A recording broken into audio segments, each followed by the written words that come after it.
About 3.5 hours straight north of the Big Smoke, the French River cuts its way through the Canadian Shield for 110 kilometers, flowing from Lake Nipissing to Georgian Bay. With endless islands, narrow channels, steep-walled gorges, and some broad open spaces, it is an amazing place for some pleasure boating. But a couple hundred years ago, it was much more than that. For hundreds of years, this was the highway, connecting Lake Nipissing to Georgian Bay, and more importantly, Montreal to Lake Superior. The French River was a major transportation route for the indigenous peoples, loggers, and fur traders, really serving to build up what we now know as Canada. When you think about it, boating has been an integral part of this country's culture and history for centuries. So I, like those explorers of eras past, am going out to discover the river. Only unlike them, I'm doing it on an FX Cruiser SVHO, courtesy of our friends at Yamaha. And while I do that, let's have Don Brown from the French River Visitor Center fill us in on the vital role the river played in the formation of this great country. The French River has been the center of a continent-wide trade network and has acted as an important trade and travel route for Indigenous people, Europeans, and Canadian fur traders. The relationship created between these cultures helped to define the character of Canada. On an average trip, voyageurs in large 10 to 12-man canoes would carry upwards of 100 pounds of trade goods each.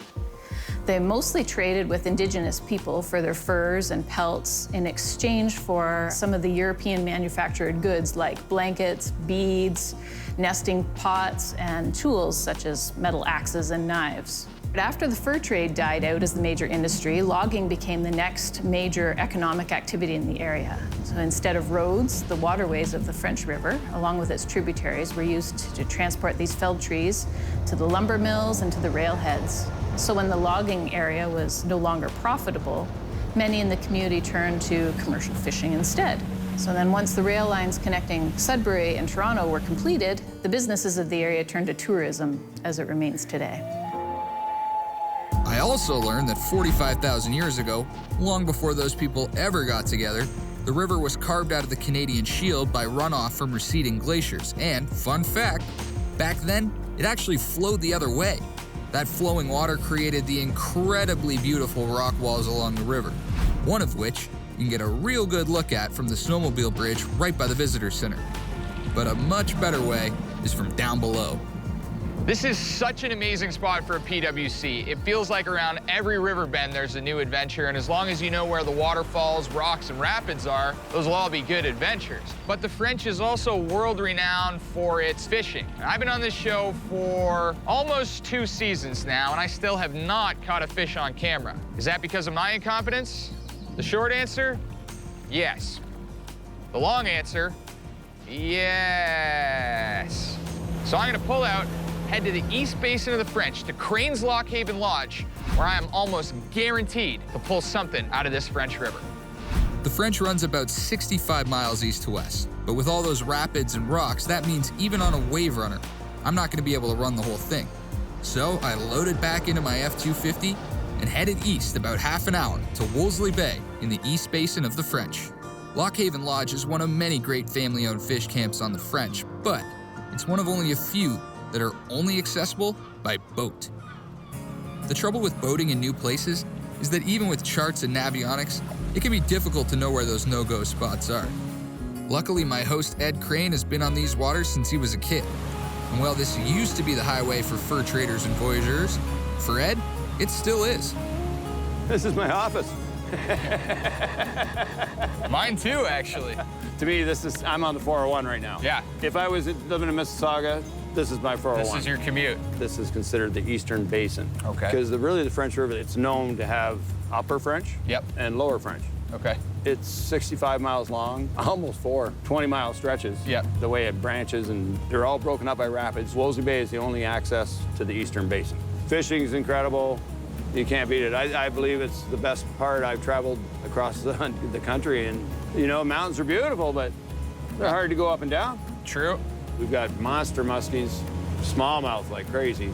Ever have anybody that comes up that just can't catch a fish or doesn't? No. No. Everybody's. That's good. Unless they don't fish. And that happens. Okay. Because I'm a pretty lousy fisherman, and I have not yet caught a fish on camera. I think I can fix that. All right, I appreciate that. This is called Commanda Island. It's 2,400 acres. We own 10 acres. The rest is all park. So there's nobody else on the island? No, there's 5 sets of rapids that surround it. Yep. The water never freezes around it. You can't get here in the winter. You got no neighbors? Nope. Just us. Welcome to Lochaven. It was built in 1922 by the Canadian Pacific Railroad as an outpost camp for their executive customers. The 469 was built. They'd take the train to what was yesterday's resort and then canoe 22 miles upstream to get here. And that used to be the only way in? That was it. This is incredible. You guys have your own private slice of heaven back Little here. city, man. Stick around. Later in the show, we're back for a full day at Lochaven Lodge on the French River to see if I can finally hook a fish on camera. Just in case we don't have enough for lunch.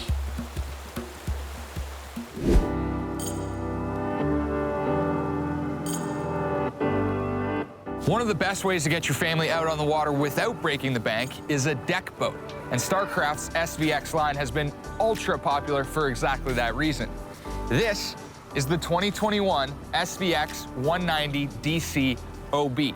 What they've done is taken their super crowd-pleasing 191 with a side console and offered it with dual bucket seats, a nice big windshield, and outboard power. Perfect for getting the most out of our short boating seasons.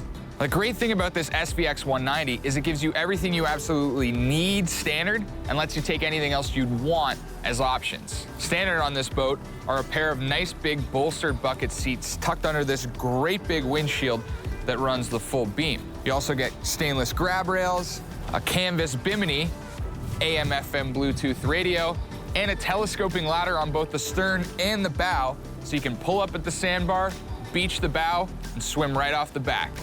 Also standard, and a feature I really like, is this EVA soft touch foam on the bow and the stern. Makes a great spot to climb back on board, dry off without having to worry about slipping, soaking everybody else in the boat, and it's not gonna burn your feet in the sun. And when it comes to options, this is a boat you can trick out with plenty of stuff, but still stick to your budget. Anchor package, the ski pylon, you can get bow filler cushions and a snack table. Even the sport package, which gives you a nice sportier look, or the fishing package, where you'll get 2 pedestal seats and a live well. The 18-foot, 11-inch long SVX 190 DC has a 102-inch beam and is rated for a crazy 12 people. Up front, we find plenty of seating with big loungers on either side of the bow walkthrough and storage underneath both, as well as the step up to the nose. The deep, self-draining, family-friendly cockpit features an L-shaped bench that wraps around from the passenger seat to the starboard side stern walkthrough, with more storage under each cushion. It's tough to get excited about hinges, but I like how these pop out and still hinge up to get around that backrest. Through the aft walkthrough, it's easy to access a pair of sizable swim platforms or the outboard engine. Standard power is a 115, but our test model came with the max-rated 150-horse Yamaha 4-stroke. The passenger side console features a sink basin and a good-sized glove box with cup holders just below. And in the console is an easy-access storage compartment just above the massive ski locker built into the floor. The captain's side console has a handy cell phone pocket just below the helm, which features a typical gauge cluster, audio controls and light-up rocker switches, plus room to mount electronics on the left side, and EVA foam throughout for a nice stylish look. The great thing about a deck boat is you get a lot of the same advantages that you would in a pontoon. You can ram this thing full of a ton of people, plenty of places to sit and hang out. You get a nice smooth ride, but you get a little more performance and slightly better looks. But what's great is the dihedral V hull design. What that means is there's a nice big V right down the center that's gonna slice through waves, but then you get the side sponsons that add a little bit of cushioning by trapping air, which makes for a smooth ride like you'd see on a pontoon, but a little more performance that you might not get on a party barge. I'm really impressed with the way this SVX 190 drives. I expected the ride comfort, and it's there. It's a deck boat, but the performance is really a nice surprise. And a good chunk of that has to do with the lifting pad on the back of the hull. And what that does is gets it right up on plane nice and quickly, works wonders for your fuel economy. You can easily run this little 19-footer with a 115, a really nice thing for the bank account. With that 150, my time to plane was about 4 seconds, and I went from 0 to 30 miles per hour in just under 7 seconds. My top speed was a quite respectable 46 miles per hour, but a better cruising speed was anywhere from 25 to 30 miles per hour. If you're in the market for your family's first fiberglass boat, you might want to give this SVX 190 DC OB a good hard look.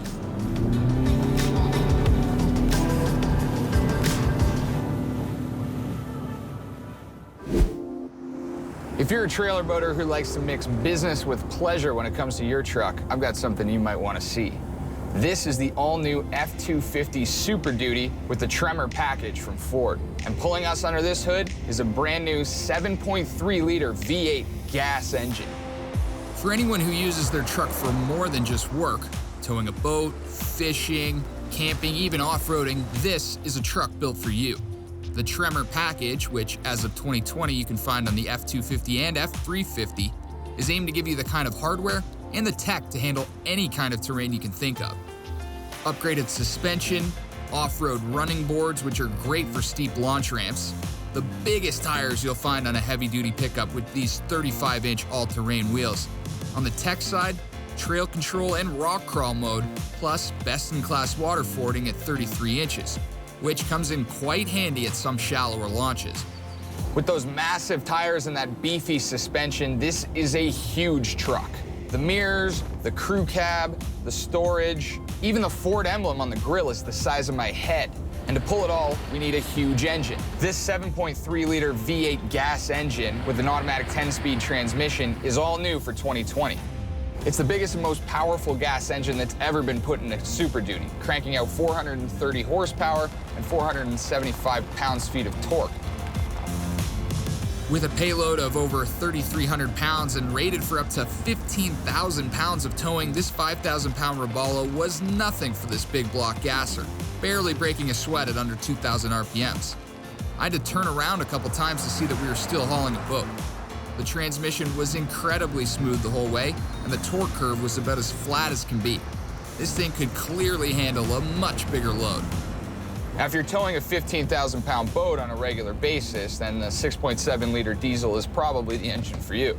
More power, crazy torque, and better fuel economy when you're towing or at low speeds. But if you're not hauling a huge boat all the time, this 7.3-liter gasser is a pretty great engine. It's lighter, it's much simpler, much less maintenance, and it's a heck of a lot cheaper than the 6.7-liter diesel, which is a $10,000 upgrade. So even if you're getting better mileage, you can buy a heck of a lot of gas for $10,000. Although if mileage is your concern, you're probably not looking at a heavy-duty truck. And just listen to that highway noise. It's so quiet with the gas engine. None of that diesel noise. None of the smell either. With a 34-gallon or 128-liter gas tank, this is a thirsty engine. According to our onboard trip computer, we averaged a little more than 21 liters per 100 kilometer over more than 2,000 total kilometers with the truck, which was almost all done with the trailer in tow. With a smaller Wave Runner trailer, that improved slightly, and without a load, we were up to about 14 miles per gallon, mostly highway driving. If you are doing a lot of trailering, I gotta say the tech in these things is pretty cool. The Pro Trailer Backup Assist system that's been on Ford's trucks for a while is now on the Super Duties. I've been driving around this little Wave Runner trailer for a few days now, and it's so easy to jackknife a small trailer, especially with a big truck like this. But not so with the Pro Trailer Backup Assist system, because it won't let you jackknife this trailer. And the same system is also available now with a gooseneck trailer or a fifth wheel. A great feature for launching on a slippery ramp is the Tremor's locking rear differential. With electronic shift-on-the-fly engagement, you're on the ramp in four-wheel drive and back up and into two-wheel just like that. And with a truck this big, it's hard to downplay the significance of the 360-degree camera, part of Ford's ultimate trailer tow camera system, plus blind spot monitoring that extends to cover the length of the trailer. For such an intense-looking truck, it really is amazing how easy it is for any trailer boater to hop up in the driver's seat and haul with this F250 Super Duty. And with the colossal 7.3-liter V8 gas engine, it could be the perfect heavy-duty pickup for you and your boat.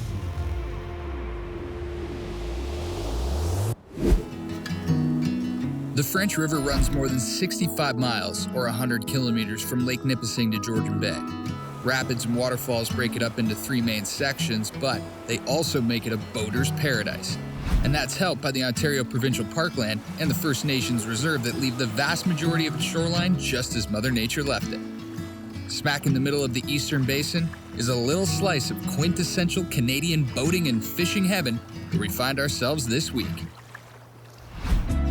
We're at Crane's Lochaven Wilderness Lodge. It was built in 1922. We're on Comanda Island. It's a 4 square mile island. We're built on 10 acres of that. We're considered the eastern basin of the French River. 18 miles. There's over 300 miles of shoreline. There's pockets as deep as 200, 300 feet. There's other pockets that are 10, 20 feet. Very diverse, multiple fish. We have people coming up that have been coming for years, generations. They bring their grandkids. A lot of friends, a lot of family. The fishing, the unique landscape, and the incredible tranquility has kept people coming to the French for years now, and to Lochaven since long before Sue and her husband Ed bought the lodge from her in-laws almost 20 years ago. We always seem to be driving the shiniest and newest boats, but fast forward a decade or two and it's what's still floating that's really important. And that's what you see at a place like this, where these boats are put through the ringer day in and day out. My old little boat there, yeah, so my grandpa gave that to me a couple years ago. It was just sitting in his garage, and I think it's an 85, the boat, and the motor is like from the 70s. It's a 55 Nissan 2-stroke. Like, she's old, but she's brand new. Gets me here pretty quick in the morning. I've been a guide here at Crane's Lochaven for about 10 years now. I've been fishing quite a few spots, and this is a pretty special place here. You got the opportunity to catch anything here. That's why I love it. It's what keeps me coming back. At Lochaven, the dock is filled with a fleet of baby blue tinners with tried and tested Yamaha 4-strokes for guests to take out and explore on their own. But if you're going with the guide, you're taking a nice and comfortable pontoon. First thing in the morning, Josh and the other guides show up, fill the boats with gas, load up with gear and snacks, and head out in search of lunch on the river. I came here in hopes of catching a fish on camera, and lucky for me, my guide has all but guaranteed I'll pull something out of this river. It's the man in charge around here, Ed Crane. He's so confident we'll catch lunch, all we're bringing with us is some oil and a frying pan. Guided trips are all in pontoons. They're just a great fishing platform. I can carry more people. As a guide with the smaller boats, I can only take 2 people. Yeah. And these I can take up to 6. They haul groceries, lumber, fuel, whatever I need. We putted around to the backside of Comanda Island. I can clearly see why this is Ed's happy place. This is the backyard. Beautiful. You're not worried about rocks or anything like that? I probably touched most of them. You found out the hard way on some of them? After beaching the tune above the first set of the rainy rapids, I tossed in a line. Our first spot of the day, and I've got a good feeling about it.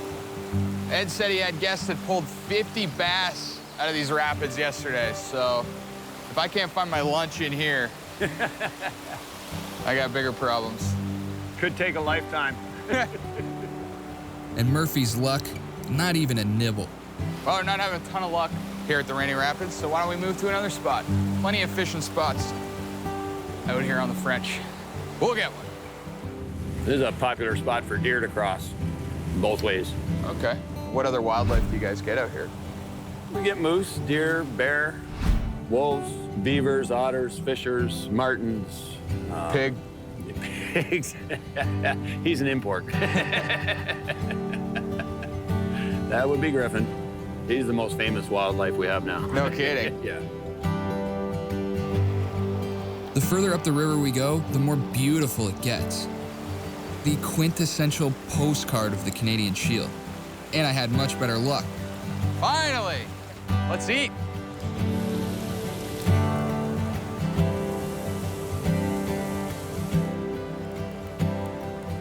Nothing like a traditional French River shore lunch, courtesy Chef Ed.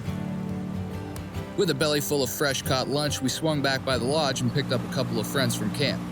Gracie, Ed's daughter, and CARLI, who both work at the lodge, and both are self-proclaimed river rats who've been on the French their whole lives.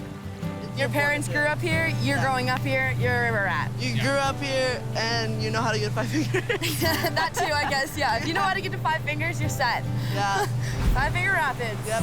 It's like the lazy river of French River. The 5 Finger Rapids, It's a bit of a poorly kept local secret, but it's a must-see spot.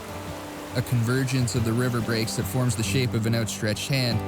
It's where Ed showed me exactly why they use the boats they do. You wouldn't want to do that in a brand new Starcraft.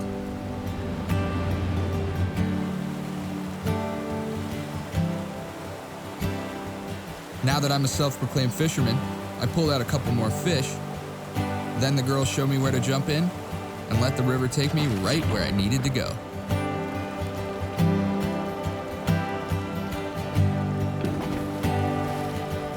And after all that, I guess I'll call myself a river rat too. To wrap up the day, we ended up back at the lodge for a barbecue dinner with the camp, and of course, the traditional plunge off the deck. The perfect way to cap off an incredible day on the French River. I get to drive the latest and greatest boats all summer long.